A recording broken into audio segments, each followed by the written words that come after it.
there's no substitute for reading the Bible deeply, to reading it well, and to really meeting King Jesus through his Spirit, through the Word, through the truth. And it just comes to us, and it feeds our souls, and we meet with him in such a powerful way. But for a lot of Christians, I think reading the Bible is tough.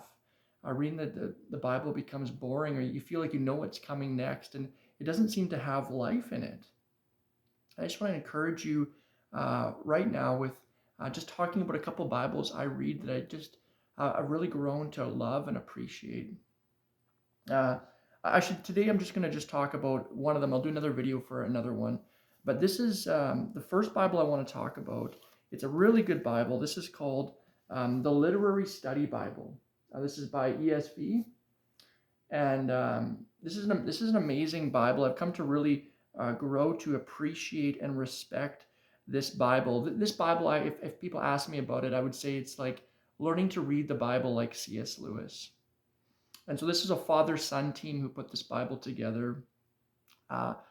Philip Reichend and Leland Reichend from Wheaton College, who are both really good at reading English literature and being able to read clearly, being able to read and understand imagery and literary devices. And so I just love this Bible because it teaches you not what to read, but how to read. So a typical study Bible is going to almost be like a mini commentary, and there's going to be verses that are confusing, and it's going to explain what the verses mean down below. This Bible is totally different than that. The way this Bible speaks is it talks about themes, and it talks about how to read it. And so before every literary unit, before every story or every teaching or news section, the editors will have a little descriptor that tells you the tools you need to be able to read it well. And it's not flashy, it's not sexy, it's not sometimes we look for those gold nuggets, and we like those little pieces of truth that, oh, I've learned something new today. It's less about that and more like, here's the thought processes, here's the track of your mind. It's almost like putting when you go bowling and you really suck at bowling, and you can put up those two railings on the side so that you can't get gutters, right? They put those gutter railings or whatever. And what the authors do in this one is they say, these are the tools we want you to use when you study this passage. Here's the skills we want you to use. Here is how it breaks down, and this will help you to think. And so this is a Bible about critical thinking. It's a Bible that teaches you how to think about what you're reading. And so I've been reading this devotionally. This Bible, it's also a really good reader's Bible. This Bible is a Bible that when you start reading, there's not a lot of distractions going on and cross-referencing and little notes. It's just their little section to start their little intro to start the section, and then it's just text. It's one column. It's a beautiful font. It's a very pretty Bible. It's a really high production level. It's a Smythe or Smith sewn.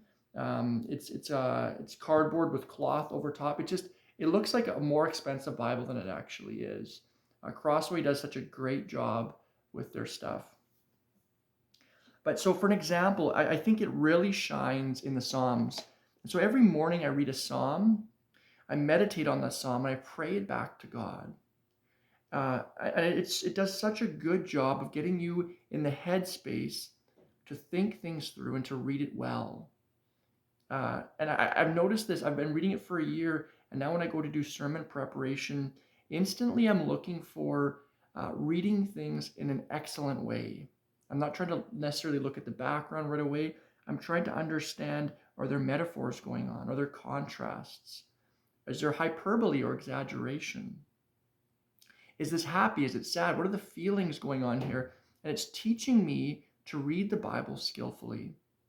And so I just encourage you to just pick up this Bible if your reading has been tough, and to really let them mentor you into reading the Bible better, because it makes it so much more enjoyable. So for an example, I'm just going to pick a random psalm. I'm going to pick, I guess, Psalm 46. Psalm 46 is one of my favorite psalms. I'm just going to read what it says here. before I read the psalm. And then after that, I just encourage you in your own Bible to stop and read Psalm 46 based on what the editors here have said. And if you do this over a year, the whole Bible transforms. This is Psalm 46, a mighty fortress. This psalm, praise psalm, falls neatly into 3 sections. The main theme is articulated 3 times in verses 1, verses 7, and verse 11. And it consists of the certainty of God's presence in troubling times. The central motif is a catalog of God's acts of protection. The 3 main movements are as follows. God's presence amid natural disaster, that's verses 1 to 3. God's miraculous protection of his holy city, and by metaphoric extension, his protection of his people in all times and places, verses 4 to 7. And God's final assertion of his authority over warring nations, verses 8 to 11. The imagery is continuously evocative and emotional. The poem instills the very calm that the poet asserts.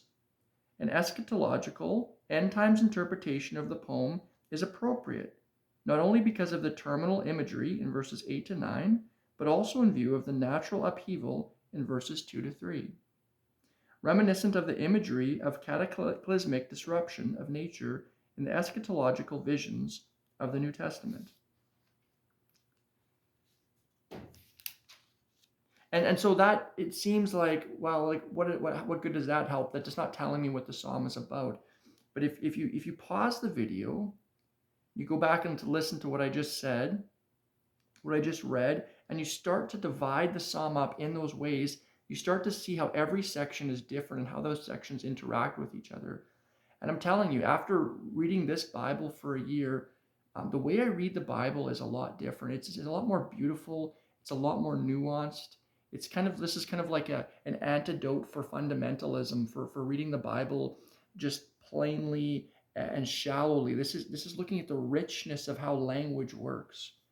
And so I encourage you, if you have been reading your Bible, you've been a Christian for many years, and you find it boring, to maybe take a look at buying the Literary Study Bible. It's unlike any other study Bible I've ever read, and it's my favorite Bible.